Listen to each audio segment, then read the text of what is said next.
All right, we're going to talk to Joe Holmes, our final interview coming up in just a couple minutes.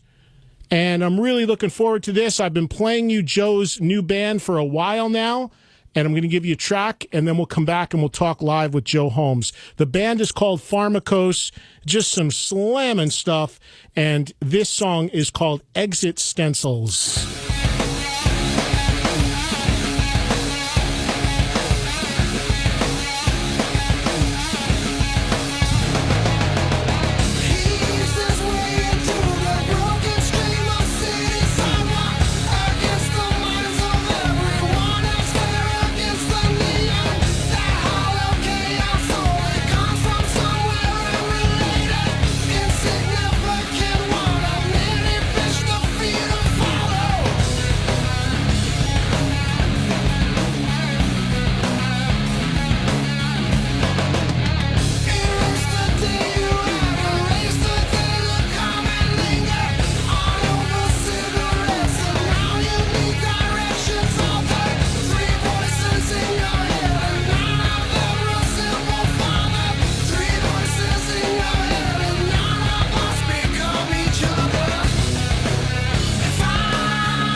Tell you what, doing what I do, it's extremely exciting when you get new music that you're just so into, and it just makes you feel like a kid again and that you love so much. And that is the case with that band when I first heard them. And I'm so excited this record's finally coming out. You know, I did a podcast where I mentioned my favorite records like at the halfway point of 2014, and I had Pharmakos as number one. And then when I did my year-end list, I didn't put it on the list because I realized the record's not out yet. So you can't have a best, even though I had it, you can't have a best of 2014 with a record that wasn't released yet. So I got a good feeling for 2015 now with that record finally coming out. It'll still hang around long enough to make my final top 10 for this new year. It is just mind-blowingly great stuff. Again, the band is called Pharmakos. I've been playing it for you guys for a long time now. And now, as I said, the record is finally coming out. And with that in mind, we go to the phones and welcome in the band's leader and guitarist, Joe Holmes. How are you, Joe? I'm doing great. Thanks, Eddie. Thank you so much for the time, man, and I'm so excited for this new band. I'm so glad you're finally ready to unveil it for the masses. Oh, yeah. I appreciate everything you do for us, too. It cracks me up because I don't know if you remember back out here in L.A. when I was growing up in high school, I used to listen to the Mighty Metal Hour, KMET. Well, I'm an East Coast guy, so I don't know that. Did you ever hear about it? Yeah, but they used to, on Friday nights they would play like an hour of the music, and so now on Friday nights I go and I listen to your Q104.3. I'll even be at dinner with like my wife and my daughter, and I'll be like, man, I got to get home by 8. and then by the end of the show, I've got like 3 guitars out. I've been listening to 3 hours of your stuff, but it just really brings back so many great memories, and man, it's great that you're doing all this. Well, that's cool. That's a funny parallel too, because that show that you're talking about, which is my terrestrial show, which is syndicated. Unfortunately, I can't get a station in LA to run it, but it's cool that you're able to go to the app and listen to it. And it starts early there. It starts 8 o'clock out there. Yeah, I got to get the Sirius too, and because through the years, like when I met you over at Jake's show. I always heard that you would mention me or say something nice to me about me on the radio, and where I get my guitars worked on, it's Eric's Guitar Shop. They always listen to you. They're faithful listeners, so these guys would always keep me in the loop and stuff. But I should probably get the Sirius radio too. Well, shout out to Eric's Guitar Shop. That's very cool. And yeah, I mean, listen, man, it's funny though. You talk about that old metal show that you listened to in L.A. Yeah, and I was doing my show, started in '83 on Friday nights, the same thing. So there was a few of us out there doing it for a really long time, and I'm still happy to do that one, and I'm happy to do this one. But I'll tell you, nothing gets me. The whole reason I started all of this stuff when I was a kid, right out of high school, was to be able to take music that I loved, that I was really amped up about, and have a way to share it with other people. Yeah. So getting into radio is the really reason I did that. And then I found out the dirty little secret a few years later that most radio DJs don't control what they play. Yeah. And I was like, well, then radio's not for me. So I kind of was able to successfully carve that out. So when I get something like your band and it just knocks me out, I can say, you guys got to hear this. And then the coolest thing that happens, Joe, is when you share it with your audience and they say, hell yeah, that was awesome. Yeah. Tell me about it. So our story is interesting because unlike 99% of the people I talk to all the time, I don't know you that well. Yeah. But I saw you play with Ozzy a bunch of times, and I always said positive things because I was blown away by your playing with Ozzy live, and I've always looked at you as kind of like the forgotten guy because you didn't do a studio record with him. And then you kind of went off the radar a little bit. So I guess, starting back in those days, talk about your earliest history for people that don't know your work, being on the LA scene. Well, yeah, I started, man, I had a band called Tariff in the early days, getting out of high school. That it was a great band. There was a couple of versions of it, but the first one was really good. And then from playing around LA, and also in that time, I got to play with Lizzie Borden. I did a record, Visualize, with Lizzie Borden. And from playing around L.A., like Greg Bissonette from David Lee Roth's band heard about me, and I got to go audition for Dave. And the scene back then was really good. A lot of great players, and like Warren, from Rat, when I saw him at the show at Jake's show, there's a lot of great bands playing out back then, and I ended up getting to do the David Lee Roth tour, and then I went back to my Tariff band, and then Mike Inez and who I knew, and Dean Castronova, they called me and asked me about the Ozzy gig, and I got to go down and I auditioned. I played like 3 songs, and Ozzy shook my hand and said, "Welcome aboard." And next thing you know, I was learning a whole bunch of songs and shooting out to South America. Well, let's backpedal a second. Is it true? Someone had told me this that you actually took lessons from Randy Rhoads? Is that true? Yeah. When I was 16, it's weird. This guy popped into my life for a couple weeks, and just long enough to take me to a Quiet Riot show. He was taking lessons from Randy, and then I never heard from him again after that. And I got to go to down to Musonia, and I remember even the first time I was at Musonia, Randy was teaching someone else in there, and man, it was so intimidating. I wanted to leave. I mean, that huge sound coming out of from a little practice amp out of his room, and I was sitting in there in the waiting room with my sister, and it blew me away. So I was so fortunate and lucky to have got to meet and take from Randy, and he was a perfect guy for me growing up. People idolize people. He's a perfect guy to look up to. That just was just an amazing person and just such a great player, and really, put it in ways that made it really easy for me to understand. So, when you left that lesson, you knew what you had to be working on, and I didn't get to take him that long because he got the Ozzy gig, and I remember even the last lesson I had with him. He was leaving the next day, and I was helping him carry out like his pedal board, the big long pedal board, and some of the anvils that he was going back to England or whatever. So it was just a really great time in my life. So how many lessons, Joe, would you say you had with him? I probably took him for like 3 months worth of lessons, and then Oh, wow. Then he went and did the Ozzy records, and then he came back, and I got to take it for like 2 more weeks worth of lessons from him. So how accomplished of a player were you before you even took lessons from Randy Rhoads? Well, I'd been playing for a while, and it's great because Michael Schenker also was a really huge influence on me. Back in high school, that Strangers in the Night record, the best. I mean, that's all I used to. It was that, and I locked myself in the room for like 2 days learning Rock Bottom Live. That solo, it was incredible.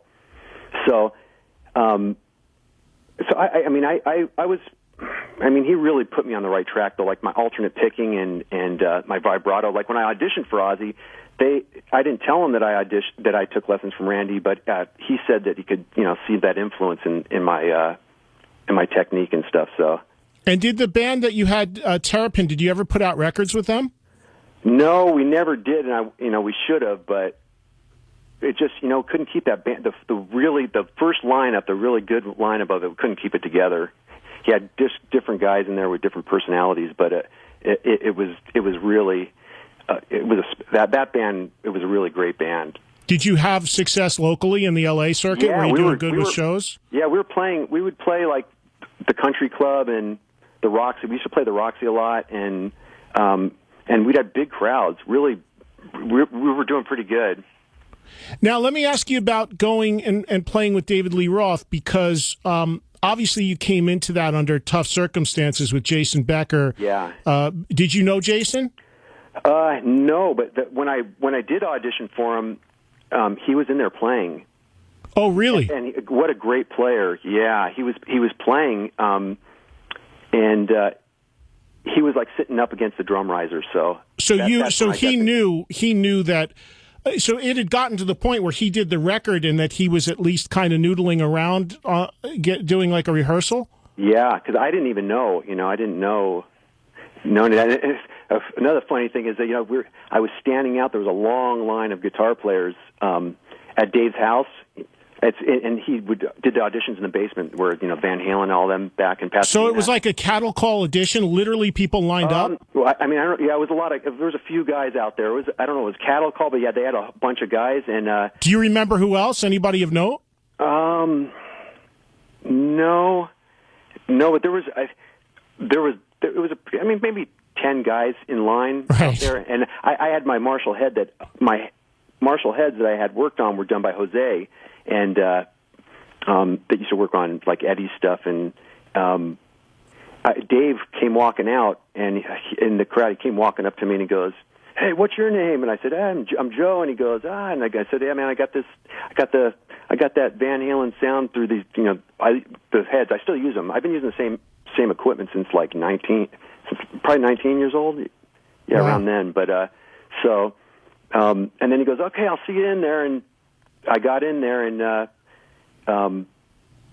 did a few songs, and I did Panama, and then I think I did Yankee Rose, and then he said, "Can you play Gigolo?" So I played like half a Gigolo, and then he stopped it and said, "Yep, I heard enough." And then later on, I heard that they cut the line off after me, and went and had like Mexican food or something. And so, but then that was a great experience because, man, I had to learn so many songs with. And I was brought up on the. I loved Eddie and Van Halen, but I was really brought up on the Michael Schenker and the Randy stuff, and so it was such a great experience getting to go in there and play all that stuff. Like Gigolo, I almost wanted to throw the guitar out the window just trying to learn all the jazz chords and stuff. When I had to learn that song, it was like, but it was so worth it after you learned it. And sure, and you're coming into that band after the success with Steve Vai, so you got to do all his stuff too. Yeah, you had to learn so much. So it was a great experience. I mean, you gotta be some sort of player to walk into that situation, and you got to play Steve Vai, you got to play Eddie Van Halen. I mean, yeah. and then you got to play stuff that Jason Becker just did on this new record. Yeah, that's heavy duty, and that's interesting though that Jason was there. I just recently read an interview, and for people that don't know, Jason Becker's story is unbelievable and very tragic in a lot of ways, but also I find very inspiring because there's a documentary everybody should check out called "Not Dead Yet." I don't know if you've seen it, Joe. No, I haven't seen it. It's remarkable, and it tells his story, and Jason battles ALS, and he, by all accounts, I mean, he was given a year to live 20 years ago, and the people around him that take care of him and care for him, and the fact that he's still able to make music through a computer with his eyes, it's really remarkable, and it's very, very inspiring, not only to see how he's persevered, but the people around him and how supportive they've been of him. But that's interesting because I read an interview recently where he said he knew he was sick and he knew he had something wrong with him, and he was just he knew he wasn't going to get to go out live. So I guess he was kind of just waiting in the wings and seeing the parade of people coming in and who was going to get the gig. Yeah, and I mean, really great player. I remember going in there and, he was really great player. So he was actually playing before you would take the guitar and play? We're both together. Oh, he played in the auditions. Yeah, he was playing because when I first got in there too, Dave wanted to try two guitars at first, probably because of the record. Because I think Steve Hunter too. I don't know if he played on it, but he wrote some of the songs on that record. But so, anyways, they had this guy Desi playing guitar too, and he actually did, I think, like a handful of shows in Europe with us, and then I think Dave just decided he wanted the one guitar in there. So how long were you and David Lee Roth's band? I toured Europe with them, and then we toured, maybe 3 months in the States. With Extreme and Cinderella. Did you go to any of those? I probably did. I'm pretty sure I did. I mean, it's all a blur, man. Yeah, I'm surprised you and me never met. At even the Ozzy shows. I can't believe that. I know, it is strange. I don't know how that happened either, but we just met recently at Jake's show at the Whiskey, but and you've almost been like another member of the band because, I've been like, I'll get done in the studio and I'll run off a CD and I'll be like, bam, next morning I'm at the post office mailing it out to you. I know, because I'm so old school. I still love my CDs, but yeah, and even the mastering. We were trying to go for really non-compressed masters, which we still did. But when you were telling me bump it a little bit, and so then I'd go back to the drawing board with the studio guy, and we were just, we'd do it for like 2 days. We'd be mastering this stuff, and then I hope I didn't make you crazy, Joe. No, you know what? It's been such a great learning experience, and it's great because we recorded all this on 2-inch. We'll use the Pro Tools to edit it, but it's all been recorded on the 2-inch, and so it's really been it's like even this next. I'm ready to start recording more stuff to keep sending you. Like I really, because we're checking out players right now, and which I would love to them be on the next recordings, but I don't want to have too much time in between. So I want to, because we've really got it down right now. And Robbie, the singer, is amazing. Well, I want to talk about Pharmakos in detail, and we're going to get there, but I'm going chronologically. Okay. I'm going chronologically here. So just to finish up on Roth, you hear so many amazing stories about Roth. What was your experience working with him? Did you have a lot of interaction with him off stage? Yeah, and man, so smart. Like, he really introduced me to a lot of blues stuff. Like, sometimes he'd tell me, like, by ZZ Top, learn Blue Jean Blues, and I would go, and we do it at like at a sound check. Even a Clint Black song one time I had to learn. So it's just like just really opened my eyes to a lot of different music. He's a really smart guy. Really was a great experience. So who else was in that band with you on live? I don't remember. Was it Greg Bissonette? Yeah, Greg Bissonette, Brett Tuggle, Todd Jensen. Yeah. Todd Jensen played bass? Yep. Okay. Yeah, I'm trying to remember. I'm sure I was probably at one of those shows, but I don't recall. So, okay, so that ends. Yeah. And then, is there talk of you doing a record with Roth? Okay, yeah, we got. This is funny too, because we got to the end of the tour, and I'd been working on riffs, and the song "Fragile," that you gotta get that song. Mm-hmm. Well, that was one of the riffs I wanted to show them, but I got to the end, and then they handed me a cassette of like some blues songs, 5 blues songs or something that they were going to go in the studio with, and by that, and I had like a bunch of heavier riffs that I wanted to at least introduce to them, but they never heard them. So anyway, that it kind of fell apart after that, So you guys go your own ways, and it was what it was. But it was a good experience overall? Yeah, it was a great experience. I've been lucky, man. Those 2 gigs, that and the Ozzy ones, for me were just really, for a guitar player, just so much fun. So tell me about Ozzy, because I did see you, and that's kind of where you first really came on my radar. I'm sure I saw you with Roth, but the time I recall specifically seeing you, and I don't know what year it was, but you played in New Jersey at what's now called the PNC Bank Arts Center. It used to be the Garden State Arts Center. Yeah. And I remember going there, and I know that Zach had left or whatever, and then it was kind of like, who is this guy playing guitar? And I remember I was sitting on your side of the stage. I think you're just wearing jeans with no shirt, and you were just ripping. And I'm like, who is this guy? And then finally, of course, I found out and everything. Tell me about getting the Ozzy gig and how that all came down for you. Well, yeah, like I said, Mike Inez and Dean Castronova. Dean was in the band then? Yeah, he was in the band, and he actually...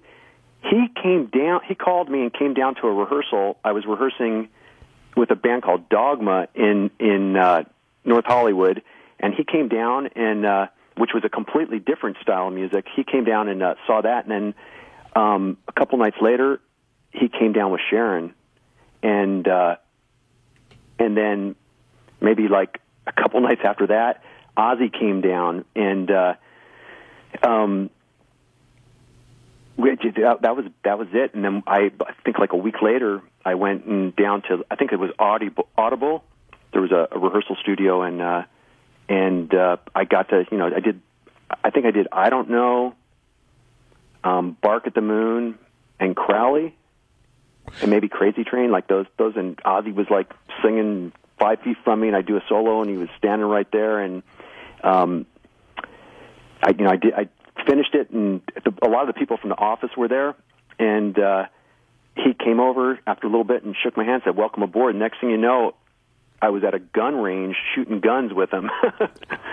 Wow. What year? Yeah. What year was that? 95? Yeah, that was 95. Now, did you know Zach, and did you know this was coming down? Let's even go back before that. I auditioned, I think, when Zach auditioned a couple of years before that. and then Zach got the gig. Right. So did you know? I mean, because you said they were just kind of showing up. Did you know they were actively kind of scouting you at that point? Yeah.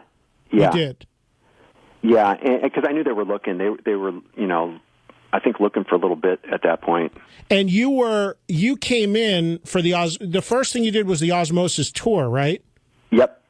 Okay, so now you're coming into another situation. You have to play Randy, Tony Iommi, Jakey Lee, and Zakk Wylde. Yeah, I think I had 3 weeks to learn the songs, and then we went in and we rehearsed for a couple weeks, and bam, we were off. We did one show, a production show, in Texas, and then we were off to South America. So I mean, those first South American shows, I was even still working the songs out, learning them.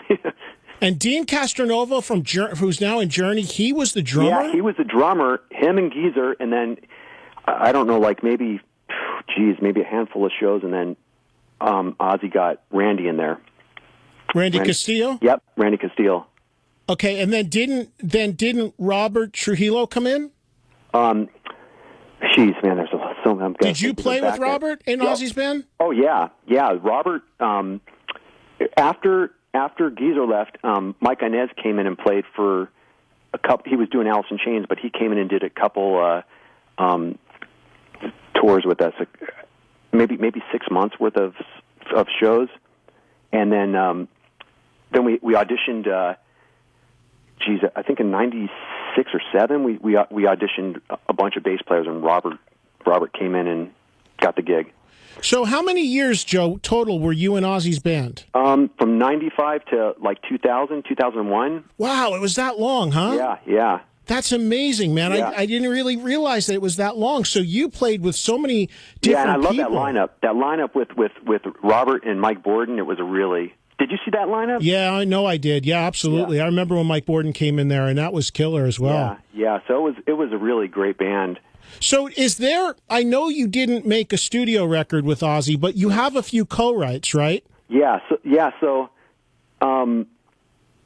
there's, people say about that, there's a song out on the Beavis and Butthead, but I mean, I don't even know how much of it is of me on there. It was another song. I didn't write it or anything, but I did some bending of some chords, but that's about it with that. But then at the end of, 2000, the record before me, too, I think they had a lot of... My experience with Ozzy was mostly touring, because the writing thing for that record, there was a bunch of people putting their bids in for that. I mean, me and Robert got to get 3 songs on that record, which was really cool. And Zach did it, and Zach, I mean, I love what he did on it, the way he played it. So right. Songs, but so that was basically my experience with the whole writing thing. But are there any even live albums, official live records or anything with you on them? There's that Perry Mason. There's a Perry Mason live song that I think it was shot at San Bernardino. That one is, and that's no overdubs or nothing. It's just a live recording from the show. So, but there's no official live album or no EP. That's amazing that you could have been in Ozzy's band for 5-6 years, and there's really no documentation of it, which is why I think you're so criminally overlooked in the role of Ozzy players. Yeah, I mean that's a long time to be in a band and not have a studio record, even a live record from. Yeah. Why do you think that was? Was just the timing? Yeah, just at that point, that's just what happened, the way it went down. I mean, I feel, we had a bunch of good riffs, good licks and stuff, but, there was a lot of different people writing for those records. The one before me and the one that I was, when I was trying to, put my bid in for that, there was a whole bunch of different writers on that. Well, it all works out, it's all good, and Ozzy had a great relationship with Zach, so I had no problem with that. Even when we played San Bernardino, I'd be playing, and which Zach was just really great with. I'd met him before that, but he was a really great guy, and made me feel real welcome, because here I'm up there playing I'm up there playing Mama, I'm Coming Home or No More Tears, and he's on the side of the stage, That had to be a little weird. I would look over, and I saw him, and like Dime would be over there, Dimebag,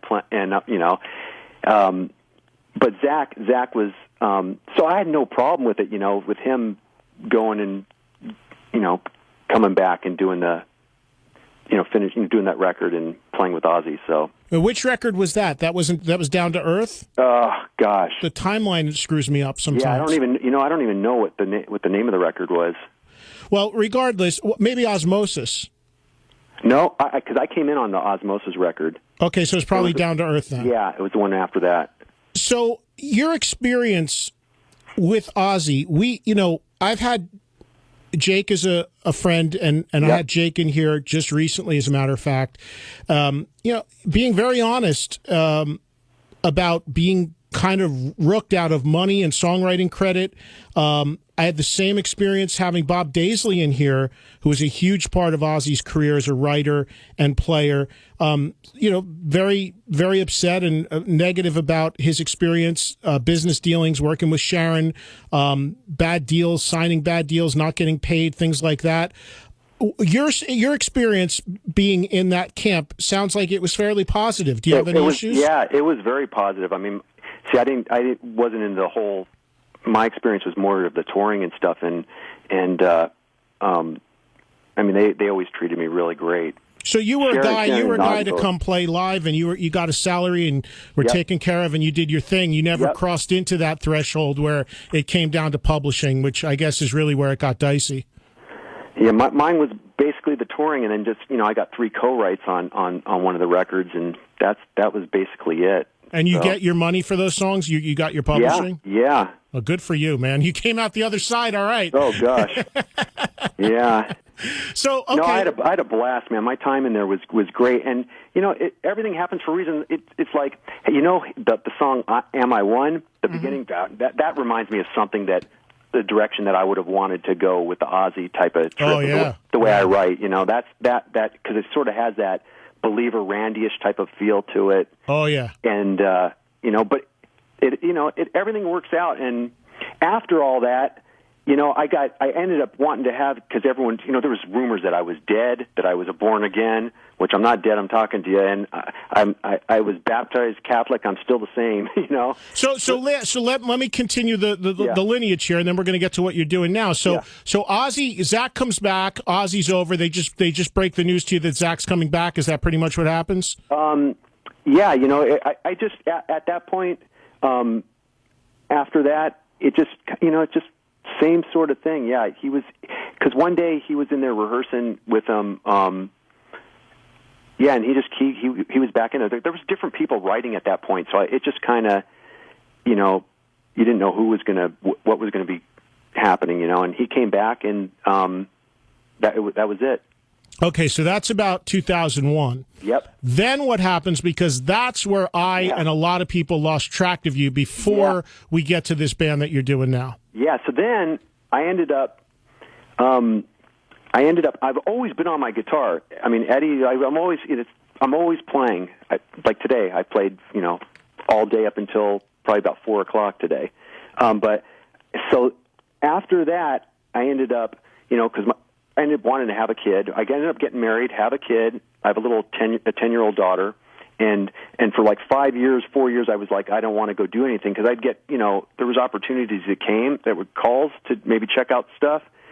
But so, and I was kind of I had been for years, even not when I wasn't touring with like Ozzy and David Lee Roth, and you're trying to do your own thing, you're always just constantly, gone and rehearsing and playing. And so I ended up having a kid, buying a house, getting married, and then like 3 or 4 years into it, my dad got really ill, and my dad was always my biggest supporter. My dad was the one, he even sold his car to buy me equipment and would take a bus to work. And he'd go to my Randy Rhoads lessons with me. He was the best. Loved Michael Schenker. He'd come see me play at clubs, and he would be like, telling me to play with more feeling, because I'd be trying to fly off, and he was the best.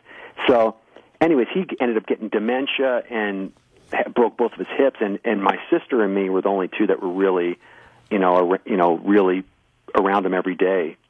And he passed away like 3 going on 4 years ago. So, and even when he was sick, he was asking me, about music. What are you doing? And so anyway. So he was very supportive. Oh yeah, and when he passed away, and then that's when he passed away, I ended up, getting like, okay, I gotta start putting some music out here. And luckily, my friend Dave from LA Sound Design knew of Robbie, and Robbie was in a band, so I didn't go after him. But then I heard he broke up with the band, and for like 6 months I started sending him. Now, to let people know, Robbie is the singer in your current band, Pharmakos. Robbie Locke. Robbie Locke, and he's from Arkansas. Amazing, man, just such a great voice, soulful but ballsy and heavy. And well, if you remember the first song you ever sent me, or the first thing you sent me, I mean, I was a fan of your playing already, so I knew how incredible your playing would be. But the first thing I said to you is, "Who is this guy? He's got some pipes." Yeah, because it was crazy, his voice. Oh, he's so good, and he's been out here 3 times making this. He'd come out like 3 times for like 2 weeks at a time, and just man, I mean, just really we click. We get along great. He's like a family member now. So, so you have this idea, basically, you and him, to do this new band. What year is this then? Your dad. This is like maybe 3 years, 2.5 years ago. Okay, so your dad, your daughter gets a little older, and I get that, man. My daughter just turned 11 yesterday, and it's hard, especially when they're younger. You go away for a week, you come back, they're different people. It's crazy. Yeah, and I got such a strong bond with her and stuff that I mean, she's the most important thing. So yeah, so that's cool that you did that, and then you decide. But you're always playing the whole time. I'm always playing. I mean, if you came over here, if you saw, that's why if you're ever in LA, you got to come over. Tons of Marshalls and guitars, and I had friends over all the time. Always playing, always around the guitar. And I mean, I'm a student of the guitar. I'll be on it for forever. Do you have a studio at your house? No, I have a. It's not attached to the house. It's detached. It's just a music room with a piano and a bunch of amps and guitars. It's not a studio. The studio I go to is in Pasadena, the Mouse House, and it's because he's got all the analog stuff, and he's got the Pro Tools. But whenever I come in there, they roll out the 2-inch machine, and I've been recording with him now for like 20 years. So Joe, when you, having done 5-6 years with Ozzy, played with Roth, I imagine that you even taking that time off financially, you were able to do it. You took care of your money, you took care of your business. Yep, that's really smart. That's good. I've always lived a simple life, not very simple life. Right. So your idea is to do this band. You have this material. You find Robbie as your singer. Yep. And then the name Pharmakos. A lot of people have brought that up to me. Like, what is that? They never heard of a name like that. Where does that come from? Well, that was a song. It was the song "Scapegoat." That's what it was called at first. Which it's Pharmakos. It's a scapegoat. So, but I didn't like the way it looked because it had the PH.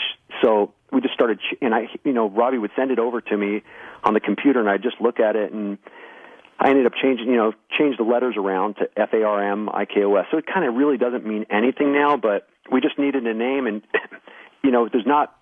it went pretty quick, because sometimes that'll drive you nuts trying to think of a name. Oh, yeah, and if you think about it, what does a name really mean? I mean, what is an Aerosmith? If you didn't know there was a band called Aerosmith for 42 years, and you just heard that word, you'd be like, that's the weirdest thing I ever heard. Yeah. Now, of course, it's synonymous. You can only hope that Pharmakos becomes that. That's the idea. But so you basically made this record yourself and Robbie, basically, right? Yep. It's all that's the great thing. It's just been nobody telling us what to do or how to do it. I go in the studio and come up with a bunch of riffs, and I've been really fortunate because I got like Robert playing on it, and Robert Trujillo. Yeah, he's on like 7 of the songs.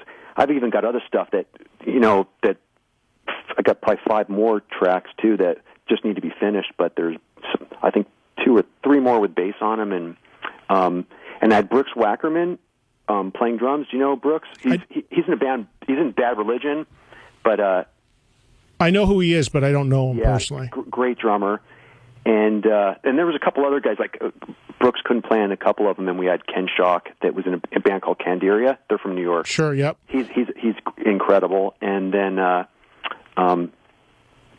I think that's really cool that Robert, who you played with in Ozzy's band, who of course now is in Metallica, yep. Would still come out and play this stuff, and still do this. I mean, he didn't, he's not like, I'm in Metallica, dude. I don't do that stuff anymore. That's really cool that he did that. We have such a great, the way we even play off each other. We really have a great chemistry with just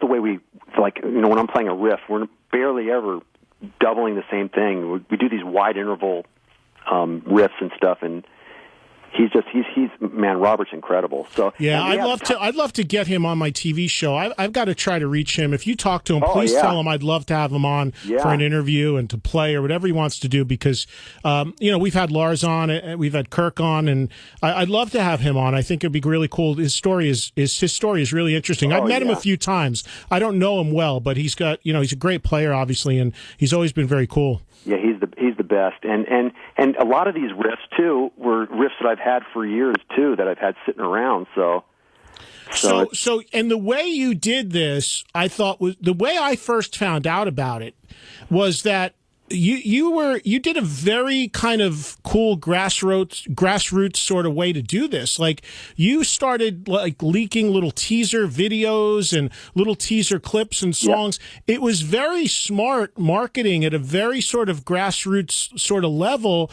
giving people little tastes of this as you were making it. Talk about that decision and where that idea came from. Well, yeah, because we don't have, we would just, we're just trying to write the best music we can and throw it out there and let it happen organically, and then if it's meant to happen, it'll happen. But it's great having someone like you behind it, man. But you've been such a great advocate for us, and it's really opened even a lot of doors since you've been playing it. There was 4 labels that contacted us, and a lot of people, they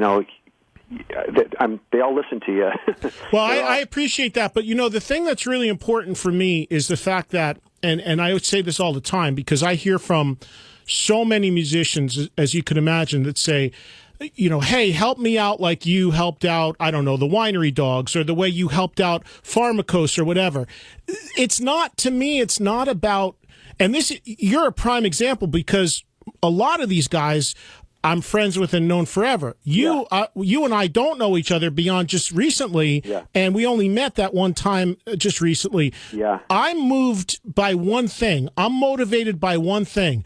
The music. It's been that way since day one. It's not about if you're a friend, if I know you, or what have you. It's about, is this stuff awesome, and is my audience going to love it, and do I love it?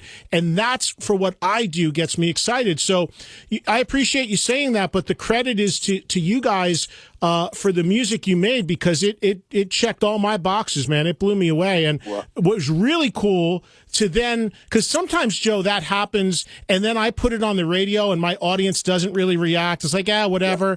Yeah. When I put your songs on, as I've been doing for a while, the response is there. It's like, I get emails. Hey, when can I get this? How can I get this? Who is this guy? So we've been building to this point, and now that this record's about to come out, I'm excited for you, man, and I'm excited that people can finally get the thing. Oh, and Eddie, when you hear this stuff, I haven't, wait till we get the band together, but just this stuff it's going to sound so incredible live. I blasted on the Marshalls over here, and it sounds like a 747. It's going to be really... It's going to be fun to play it live. So you're looking for a drummer and a bass player? Is that what's going on for playing live? Yeah, and it cracks me up, because I listen to your shows, and how you talk about all these guys doing a bunch of different projects, and there's been a couple guys that I like, but they're in two or three other different things, and we want this to be a band. We want it to be the same guys that you work your butt off. I want to I'm ready to start recording and sending you more songs. Well, this record, the debut Pharmakos record, is available starting this Thursday. Yep, Thursday. How can everybody get it, whether they want physical or digital? Yeah, it's going to be through CD Baby. They could get it, or Amazon. So it for the physical copies and the digital, I guess. So.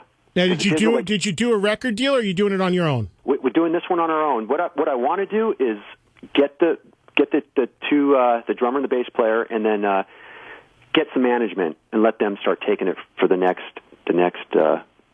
batch or whatever, even for this, whatever down the road. But if we reissued it, or I don't know. But it's been going good, and it's spreading, and just like if people luckily that are calling in and saying that they dig on it, hopefully they just tell a friend and hopefully it just keeps spreading, which it has been. It's been going great. Well, that's the best marketing. That's the best marketing you can have. I mean, you can do all the tweeting and posting and hyping that you want to do, but at the end of the day, if the music's not there and it's not exciting to people, so when it spreads organically and just because people are loving what they're hearing, when it connects to rock fans, I mean, fortunately, yeah, I mean, I have a big platform that I can play it for people, but more importantly, they're liking it. So hopefully, if you can get a few other believers out there that can get the word out. Yeah. That this thing exists and this thing is kick-ass.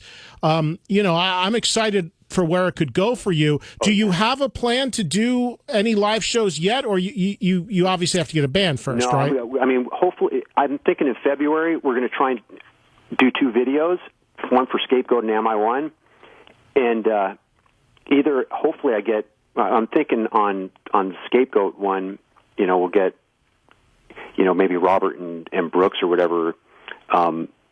We've been talking to them. If not, if we get the guys in the band by then, we'll do 2 videos for that stuff and get those out there. And then Robbie will be back out here, and we want to get in a room with some of these guys that I've been recently talking to and just feel it out with these players and. So you feel like you're close on finding a bass player or drummer? There's a bass player that came over about 2 weeks ago that he got out of his car and he brought his bass. He got out in here and he was playing, but he's in a couple other things too, which kind of, is the only drag with it.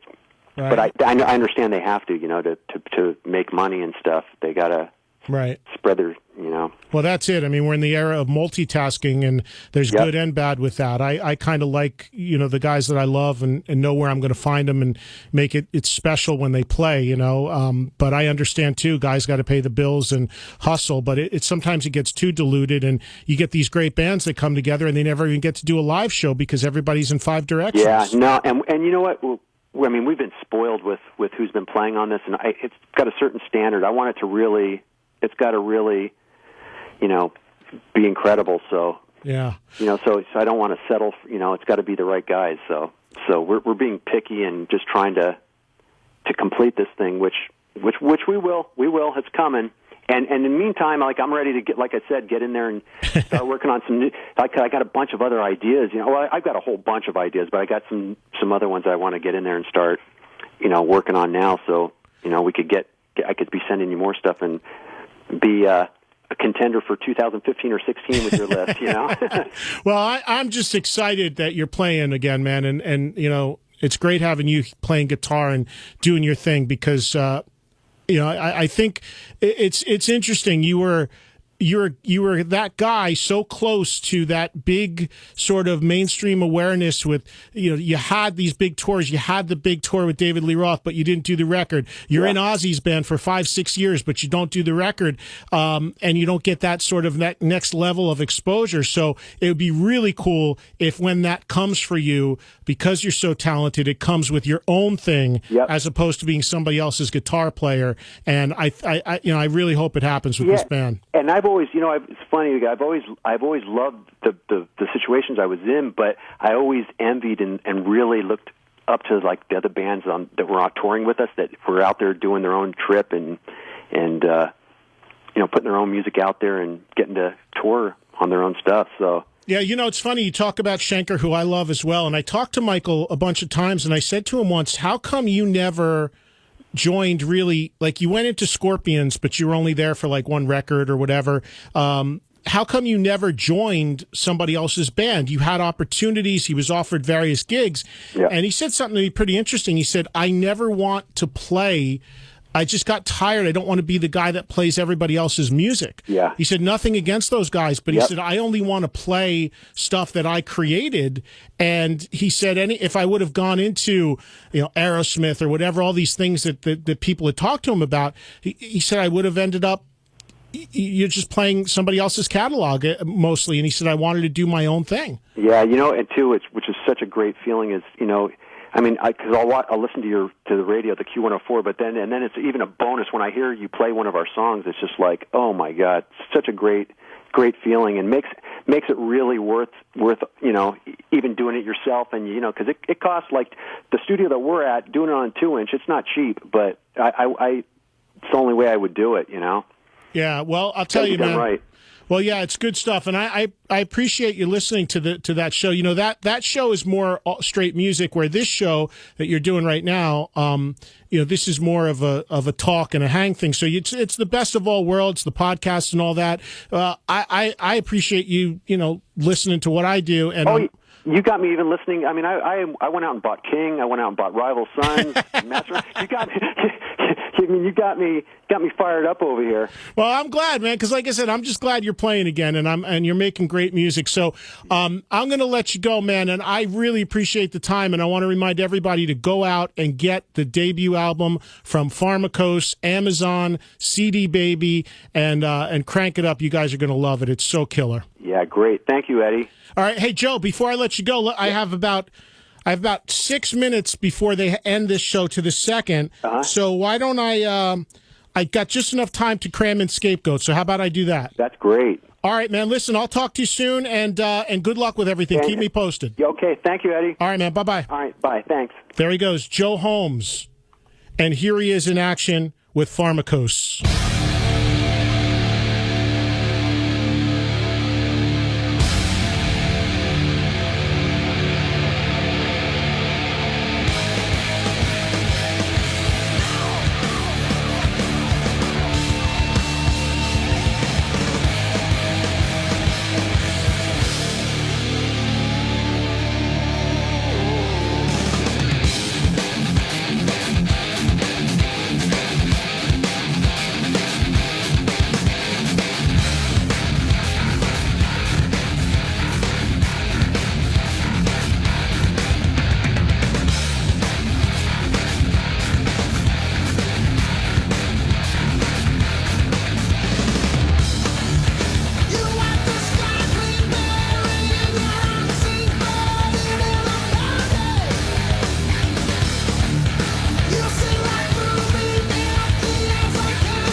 And that is So Killer. Pharmacose is the name of the band. Joe Holmes, the guitarist. We thank Joe for his time. Again, you can get that CD starting this Thursday at Amazon and cdbaby.com.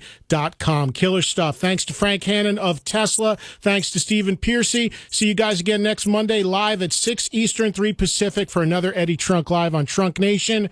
Hit me on Twitter at Eddie Trunk. Visit my website, EddieTrunk.com. See you in Cincinnati and Wisconsin this weekend.